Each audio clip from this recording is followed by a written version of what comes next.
Assalamualaikum dan salam sejahtera para pendengar bernama radio. Kali ini kita bawakan kepada anda program Hijrah Ramadan untuk musim yang kedua.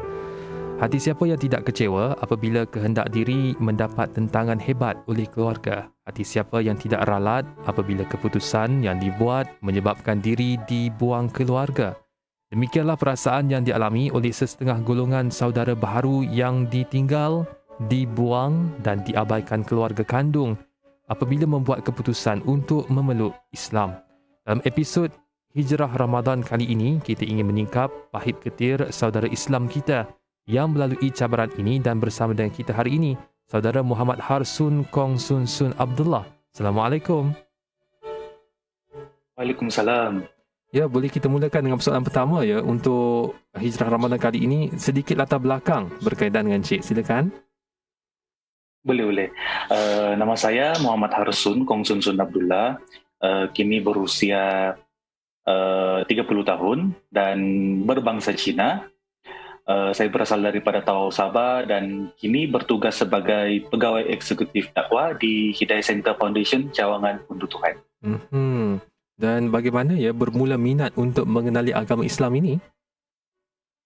Okey, saya bermula minat agama Islam ni ketika saya sambung belajar pada peringkat STPM. Ketika itu saya mengambil subjek TITAS, iaitu Tamadun Islam dan Tamadun Dunia, dan dari situ saya mula mengenalilah sejarah Islam tu bagaimana. Ya. Memang sebelum daripada itu tidak pernah ada baca-baca ke sembang tentang agama Islam dengan sesiapa? Oh, tidak.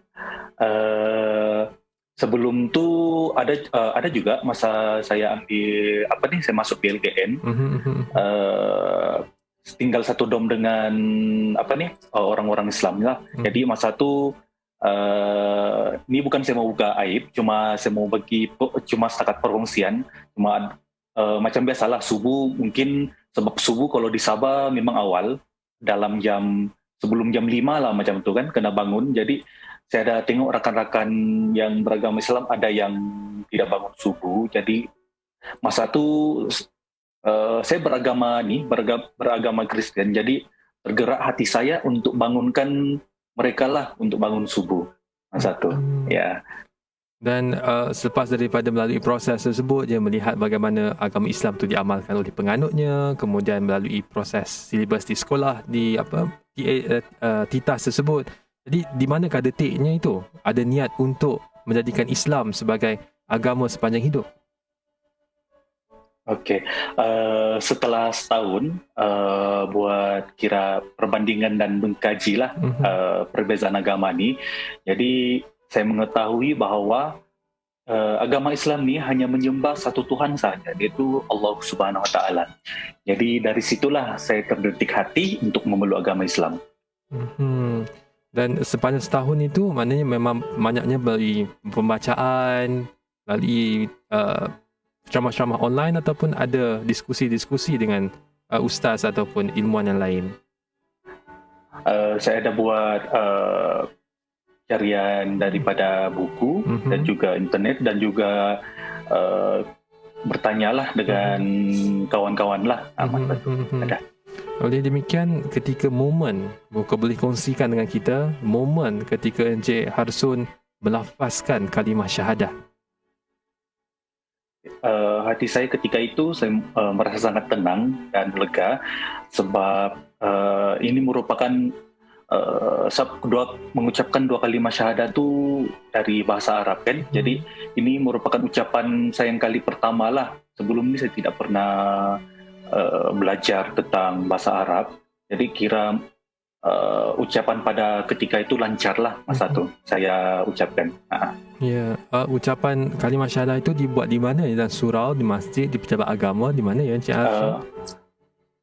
Masa tu saya buat di di Jabatan Agama, Jahin Setawau. Ya. Dan ketika itu hanya ada Encik Harsun seorang sahaja, ataupun ada rakan-rakan yang turut sama ketika itu?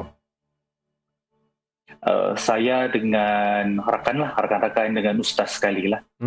Ada ikut sekali. I see. Dan seterusnya selepas daripada mengucapkan kalimah syahadah, dan kembali kepada agama fitrah ini, bagaimana ya proses penghijrahan Cik Harsun pada awal memeluk agama Islam dahulu? Proses saya masa penghijrahan tu saya cuba untuk belajar solat dan menghafal bacaan-bacaan dalam solat. Itu yang saya utamakan lah, karena solat merupakan perkara wajib kan. Jadi untuk melakukan tu agak susah sedikit sebab yalah saya masih tinggal di rumah keluarga yang bukan beragama Islam. Jadi kalau saya mau solat pun saya kena secara sembunyi lah, gitu. Ya, dan bagaimana pula dengan hal-hal yang lain, maknanya soal hukum hakam fikahnya, soal puasanya, soal zakatnya, hal-hal itu Cik Harsun berbual dengan siapa ya? Siapa yang mengajarkan hal-hal itu ya? Satu saya tanya dengan ustaz dan juga kawan-kawan saya berkenan dengan nila. Dan orang ada bagi buku nila juga, kira macam buku panduan lah, macam tu. Ya, dan untuk itu selain daripada solat perlu sedikit sebanyak lari daripada pandangan keluarga, apa lagi ya cabaran-cabaran lain yang Cik Harsun alami? Cabaran lain semasa tu hampir sebulan saya memulai agama Islam. Saya pun tidak tahu yang keluarga saya tahu yang saya memeluk agama Islam. Jadi bila dorang tahu tu mereka paksa baliklah untuk saya memeluk agama asal kembali. Dan kalau di sebaliknya saya tidak turuti kata-kata mereka, mereka akan buanglah. Kira macam dorang tidak anggap saya ni sebagai ahli keluarga mereka. Jadi ketika itu saya rasa macam tertekan dengan situasi itu. Jadi saya pun terus larilah daripada keluarga, lari daripada rumah itulah. Dan lari itu Cik Harsun tinggal di mana? Masa tu saya tinggal di rumah ustaz, kira keluarga angkat saya lah ya. Jadi keluarga angkat memang menjaga Cik Harsun untuk berapa lama ya sebelum? Di situ saya sebenarnya ada dua keluarga angkat. Yang pertama ni ustaz saya sendiri, yaitu bernama Ustaz Nazri Mukhtar. Dia jaga saya hampir setahun. Dari dia lah banyak ilmu agama Islam yang saya pelajari dari segi bacaan Iqra dan masuk Al-Quran besar, dari segi fardu ain dan fardu kifayah, semua saya belajar daripada dia. Dan selepas tu saya tinggal dengan keluarga angkat saya yang kedua bertahun-tahun lah sampai sekarang. Maksudnya bukan tinggal dengan dorang yang ni lah, kiranya macam sekarang ni tinggal dengan keluarga asal. Cuma kadang-kadang kalau macam raya apa semua tu saya memang akan balik ke keluarga angkat lah, macam tu, beraya dengan mereka sekali. Ya, dan bila sebut tentang keluarga ini pastinya ia merupakan tulang belakang bagi setiap individu. Tapi apabila Cik Harsun melalui detik dibuang keluarga atas sebab meluk agama Islam, jadi siapa yang menjadi penguat Cik Harsun ya sepanjang tempoh itu? Memang keluarga yang menjaga dan yang bersama dengan Cik Harsun sekarang ni ya? Okey. Keluarga yang bersama sekarang ni, satu dengan kakak saya sendiri. Kakak dia selalu kiranya macam setiap masalah saya selalu kongsilah dengan dia, walaupun sudah berlainan agama, tapi dia tetap masih anggap lagi saya ni adik dia. Itu satu. Dan kedua, keluarga angkat saya sendiri yaitu Ustaz Nazri Mukhtar, dan juga keluarga angkat saya lagi satu yaitu daripada keluarga Dato' Nasir. Mereka pun sering kali memberikan kata-kata semangat dan juga sokongan lah, supaya sebab Allah berikan cabaran kepada kita, jadi kita kena sentiasa kuat lah, insyaAllah.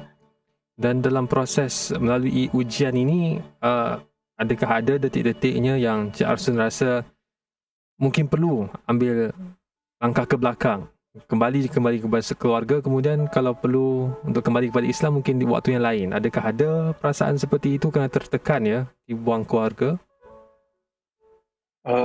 Pernah sekali masa tu saya tinggal dengan rumah Ustaz Nazri. Masa tu memang ada terdetik dalam hati untuk kira macam keluar balik pada tapi alhamdulillah saya berdoa dan minta pertolongan daripada kawan-kawan dan juga terutamanya Ustaz. Dia bagi sokongan bahwa kalau ada timbulnya perasaan-perasaan begitu, itu merupakan bisikan-bisikan syaitan untuk kita seleweng lagi. Begitulah. Ya. Dan ketika ini bagaimana ya Encik Arsun memberikan semula kepercayaan kepada keluarga sehingga mereka dapat menerima Encik Arsun kembali dalam keluarga? Okay. Masa tu saya perbetulkan balik semula keadaan. Yang paling terasa tertekan masa tu terutamanya ibu saya sendirilah. Dia menangis apa semua kan. Jadi saya pun tenangkan hati dia, batu mengatakan bahwa walaupun saya sudah berlainan agama, tapi kita masih keluarga sampai bila-bila, kerana dalam agama Islam ini mengajarkan kita untuk sentiasa ada di samping keluarga walaupun berlainan agama. Dan yang saya katakan kepada mereka lah. Ya, dan adakah mereka terus yakin ataupun mengambil sedikit masa untuk menyesuaikan diri dengan hakikat bahawa Encik Arsun ketika ini sudah pun beragama Islam dan tradisi, cara hidup dah berlainan daripada keluarga? Masa tu memang ambil sedikit masa juga, hampir 2 tahun lebih lamanya. Tapi selepas tu mereka pun kira orang bilang okey sudah. Dan kadang-kadang pun mereka akan bertanya tu juga tentang Islam. Apa yang diorang tidak faham, diorang akan tanya saya lah. Jadi saya akan terangkan. Dan sepanjang tempoh dan sekarang ini, maknanya kalau ada perayaan-perayaan masih disambut secara bersama ataupun Encik Arsun bersama dengan keluarga angkat? Bersama juga dengan diorang. Bersama dengan keluarga juga. Ya. Dan adakah itu satu keputusan yang sukar ya Encik Arsun untuk nak meyakinkan keluarga itu satu hal, tapi dalam masa yang sama untuk memastikan bahawa keputusan kita itu terus kekal, tidak berubah hanya kerana nak menyantuni keluarga yang berbeza agama daripada kita?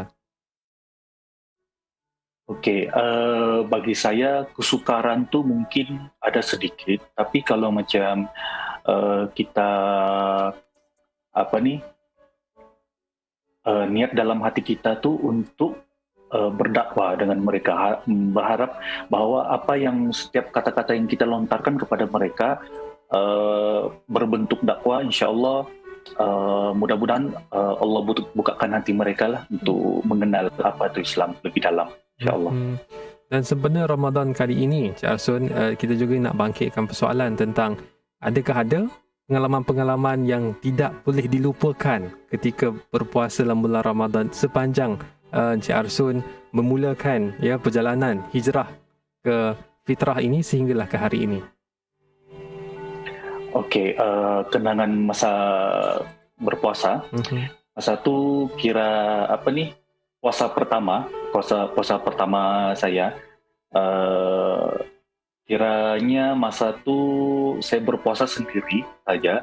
Saya tidak, kalau kita tengok iklan-iklan bulan puasa ataupun raya di TV, selalu kita nampak mereka berpuasa dengan keluarga apa semua kan. Jadi di situ terdetiknya saya rasa macam sedih sebab tidak dapat bersama-sama dengan keluarga lah masa tu. Tapi alhamdulillah tahun ini boleh berpuasa dengan keluarga ya. Ya, betul. Dan mereka ada tanyakan sesuatu tentang kenapa kena satu hari berlapar dahaga ini. Adakah itu juga dikongsikan oleh Encik Arsun? Ada juga, diorang ada tanya puasa ni cuma makan saja ke? Tidak boleh.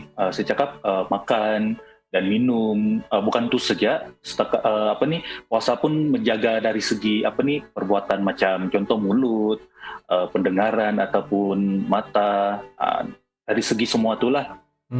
Mereka pun angguk lah, mungkin tak faham lah kali itu. Yeah.